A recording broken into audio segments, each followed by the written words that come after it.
नमस्ते। Divine journey में आप सभी का स्वागत है।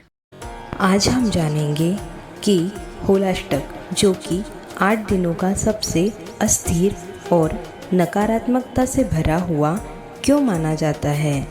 जैसे कि होली से पहले मनाया जाने वाला होलाष्टक 8 दिनों का पर्व होता है और होली से पहले होलाष्टक एक गहन आध्यात्मिक परिवर्तन है जो कर्मों के शुद्धिकरण, भावनात्मक संतुलन और सचेत संयम पर केंद्रित होता है। होलाष्टक का ये पर्व 24 फरवरी से 3 मार्च तक चलता है और होलिका दहन के साथ समाप्त होता है। होलाष्टक की तिथियां फाल्गुन महीने के शुक्ल पक्ष की अष्टमी तिथि से पूर्णिमा तक निर्धारित की जाती है। इन 8 दिनों में कई आध्यात्मिक महत्व के दिन होते हैं, लेकिन इनका कोई शुभ महत्व नहीं होता है। होलाष्टक का समय एक संक्रमणकालीन अवस्था है, जब ब्रह्मांड द्वारा सभी पुराने कर्म, पुरानी ऊर्जा विलीन हो जाते हैं और हम ऊर्जा के लिए नए स्रोत के लिए तैयार हो जाते हैं। प्रतिकारात्मक रूप से एक नई रचना या नवीनीकरण के अवसर के लिए पुरानी ऊर्जा का नाश होना आवश्यक है। अब जानते हैं होलाष्टक की पौराणिक जड़ें, जो कि होलाष्टक से जुड़ी अपशगुन की मुख्य उत्पत्ति हिरण्यकश्यप और उसके पुत्र प्रहलाद की कथा से जुड़ी है, जो भगवान विष्णु के भक्त थे। हिरण्यकश्यप ने भगवान विष्णु के प्रति प्रहलाद की भक्ति के कारण उन्हें 8 दिनों तक यातनाएं दी थी और होलिका, हिरण्यकश्यप की बहन, ने प्रहलाद को जीवित जलाने का प्रयास किया था। तभी भगवान विष्णु अपने परम भक्त को बचाने के लिए प्रकट हुए थे।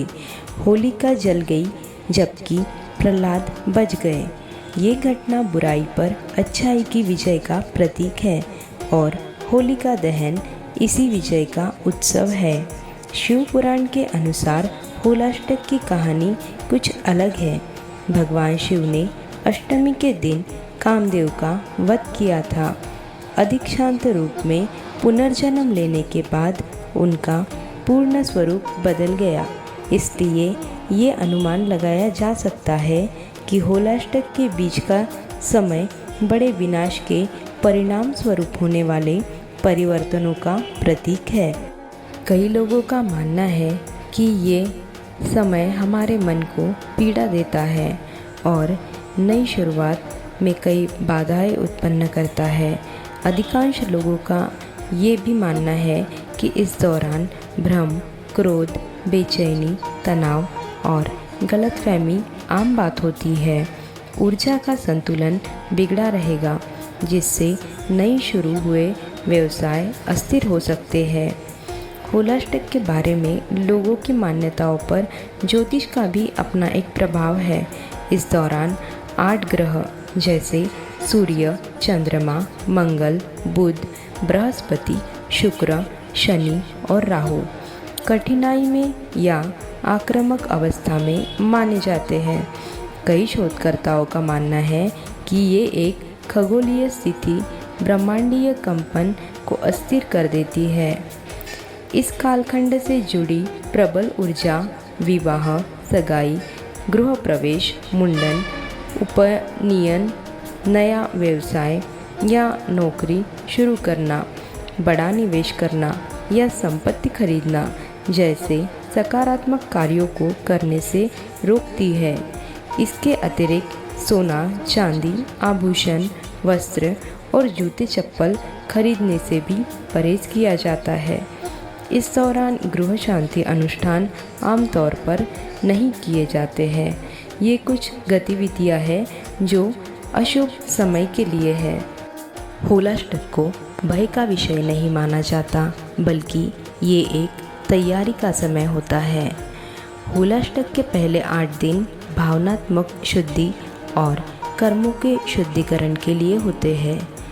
इसके लिए कोई विशिष्ट उपाय नहीं है, लेकिन होलाष्टक के दौरान बड़े नुकसान से बचने के लिए आप कुछ चीज़ें कर सकते हैं। जैसे होलाष्टक के दौरान कुछ नया बनाने या शुरू करने के बजाय प्रार्थना, मंत्रोच्चार और ध्यान के माध्यम से ईश्वर को श्रद्धांजलि अर्पित करने और उनकी आराधना करने को प्रोत्साहित किया जाता है। लोग इस श्रद्धा को व्यक्त करने के लिए भगवान विष्णु या नरसिंह भगवान की पूजा करते हैं। भावनाओं पर नियंत्रण, नकारात्मक सोच की कमी और शिष्टता पर भी जोर दिया जाता है। कई लोगों ने ज़रूरतमंदों को भोजन, वस्त्र और आर्थिक सहायता प्रदान करके परोपकारी कार्यों में भाग लिया। इस दौरान दूसरों की मदद करना या जानवरों को भोजन कराना अधिक प्रचलित प्रथा बन गई है। आशा करते हैं वीडियो आपको पसंद आया होगा। वीडियो को लाइक, शेयर और सब्सक्राइब करके कमेंट ज़रूर करिएगा।